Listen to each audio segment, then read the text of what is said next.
Welcome to DigitaLee, the podcast for healthcare marketers, where we look at the digital news, tools, tips, and tricks for effective healthcare communications. I'm David Schifrin with Gerard Phillips, Caton Hancock, and I'm with Lee Acey, digital healthcare pioneer at Mayo Clinic and now healthcare entrepreneur. This week, Lee and I talk about the recent mass shootings, including those in medical facilities in Dayton and Tulsa. We're horrified by what's happening, and there's so much to deal with here, but for this podcast, because we're really focused on helping healthcare marketing teams in their roles as the voice of the organization, we talk about some things that digital and Marcom pros can do to help guide messages around the issue of gun violence, as well as possibly temper some of the criticism that often follows any kind of difficult situation. As you listen, don't forget to subscribe, share, rate, and review on Apple Podcasts or Spotify, and please be sure to check out everything we've got from Gerard at gerardinc.com.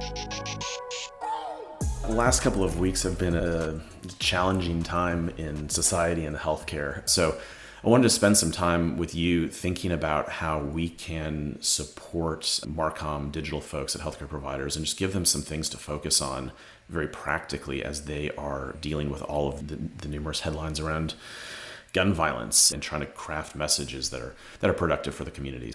Yeah, I'll just say, first of all, it's just a gut-wrenching time when you're faced with all this stuff and when we're seeing just the devastation that comes from this stuff, and people immediately want to say, we got to do something, okay? We got to have a response. And that's totally understandable. It's commendable that people would say, we want to do something about this, but it's like, what's the thing that you do? And these are the kinds of issues on which reasonable people disagree. Yeah. They have different solutions, and nobody wants to see schools get shot up or healthcare facilities get shot up. And it's, so how do you deal with the environment that we have? How do you deal with the constitutional issues that we have, as well as then some of the things like the mental health crisis, which is obviously behind a bunch of this when you see, especially in some of these mass shooting events. And we were talking a little earlier about how for children, that gun violence is like just inching up as the number one cause of death now. And that's not just mass shootings, but it's the day-to-day kind of mayhem that's happening. And so it does put us in a tough position to try to, because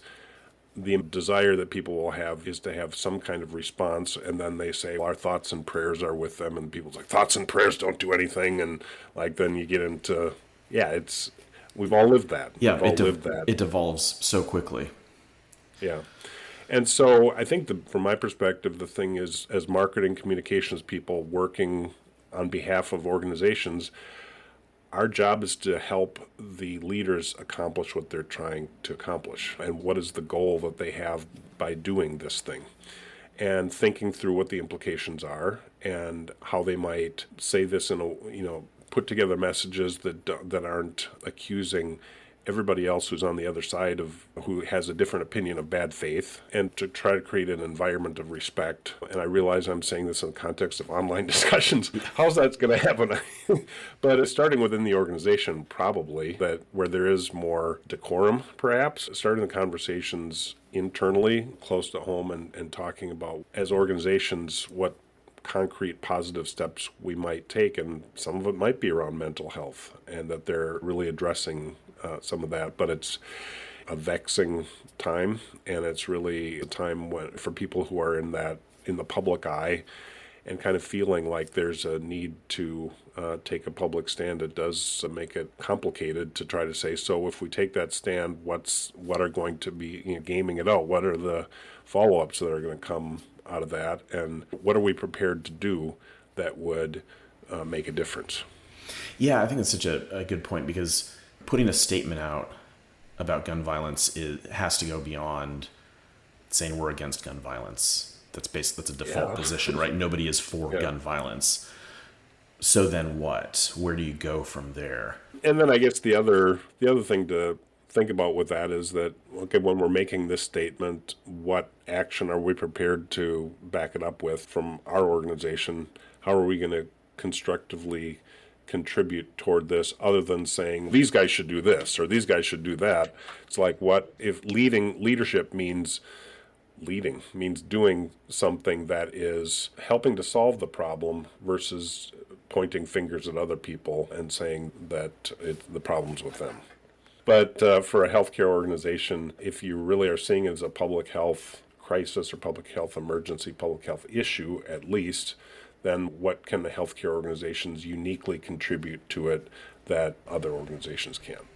So yeah, I think that makes a lot of sense. And so for marketing and comms folks, it's helping to guide those conversations. You're saying supporting leadership and kind of helping to push leadership towards those specific actions and commitments. And so making sure that the words and the actions match up. And I think there is a unique responsibility and opportunity for Marcom folks to be able to do that, to look at what is being said and then say, how are we going through this, and working with operations and clinical and finance to say, let's get everything lined up so that when we say, here's our statement, we can also then come in and say, here are the things that we're doing next.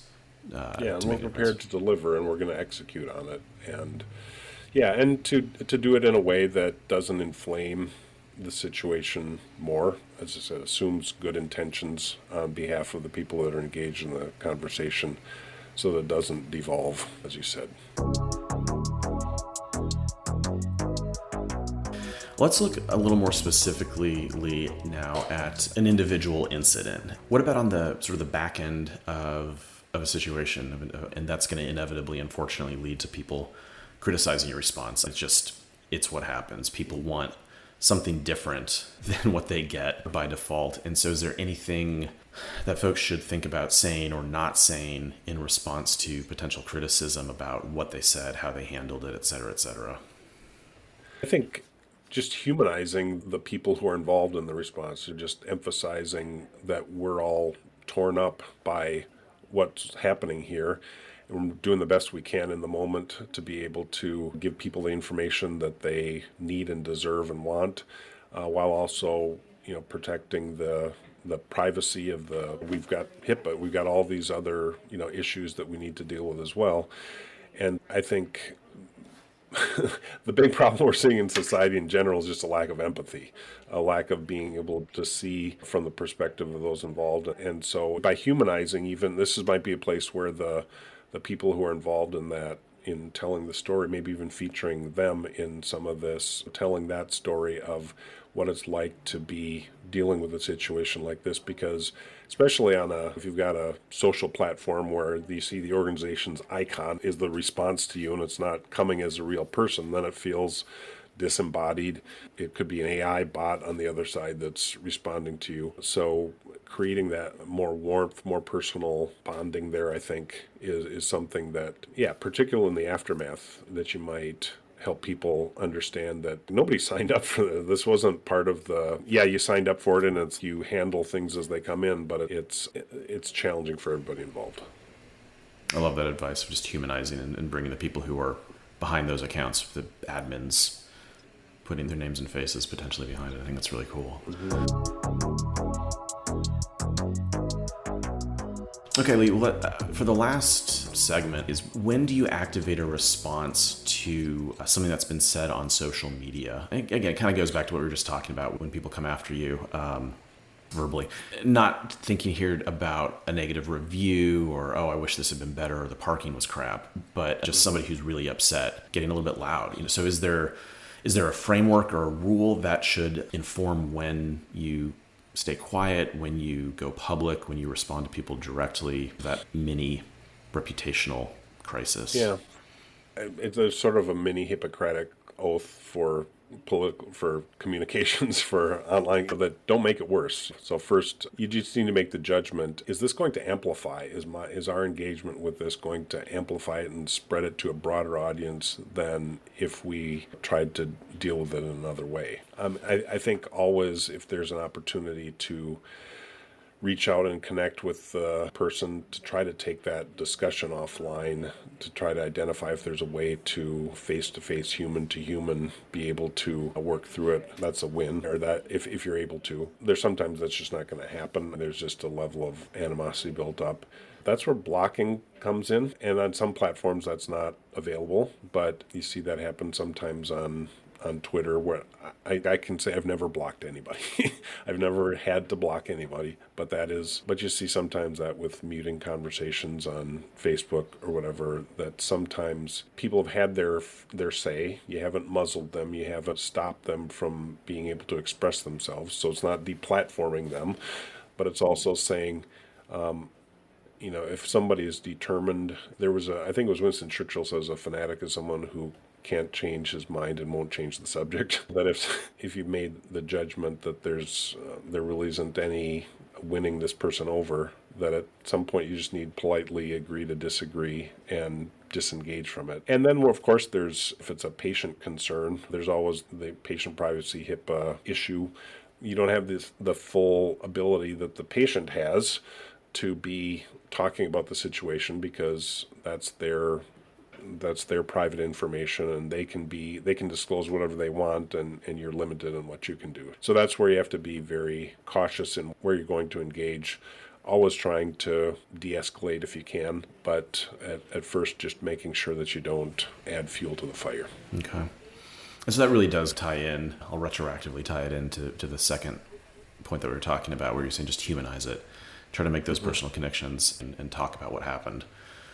Yeah, it's amazing what people will say by email that they wouldn't say face to face. And just offering an opportunity to say, hey, could we get together and talk about this?